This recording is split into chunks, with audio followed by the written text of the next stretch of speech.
കരൂർ ദുരന്തത്തിൽ മരിച്ചവരുടെ കുടുംബങ്ങളെ ഏറ്റെടുക്കുമെന്ന് തമിഴക വെട്രിക്കഴകം. എല്ലാ മാസവും മരിച്ചവരുടെ കുടുംബങ്ങൾക്ക് 5000 രൂപ വീതം ധനസഹായമായി നൽകും. കുട്ടികൾക്ക് താല്പര്യമുള്ളിടത്തോളം എത്ര കാലം വേണമെങ്കിലും പഠിക്കാം. അതിനായുള്ള എല്ലാ വിദ്യാഭ്യാസ ചിലവുകളും പൂർണ്ണമായും വഹിക്കുമെന്നും കുടുംബങ്ങളുടെ മെഡിക്കൽ ഇൻഷുറൻസ് ഏറ്റെടുക്കുമെന്നും TVK പ്രഖ്യാപിച്ചു. TVKയുടെ ഒരു സമിതി ഇന്ന് കരൂരിലെ വീടുകളിലെത്തി ഇത്തരം കാര്യങ്ങളിൽ ഉറപ്പു നൽകും. വിജയുടെ കരൂർ സന്ദർശനവുമായി ബന്ധപ്പെട്ടും കാര്യങ്ങൾ വേഗത്തിലാക്കാനാണ് തീരുമാനം.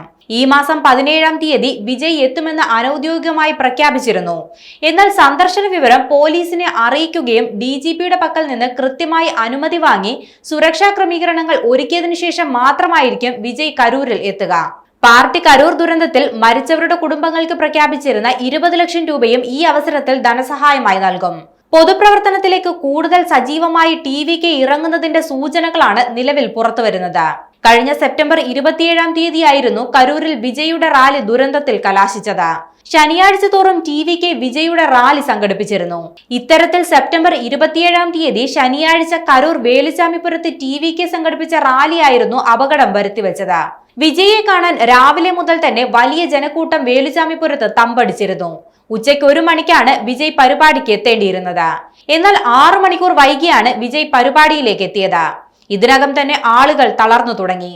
വിജയ് പ്രസംഗിച്ചു തുടങ്ങിയതോടെ ആളുകൾ കുഴഞ്ഞു വീഴാനും തുടങ്ങിയിരുന്നു. ഇതിനെ തുടർന്ന് വലിയ ദുരന്തമാണ് ഉണ്ടായത്.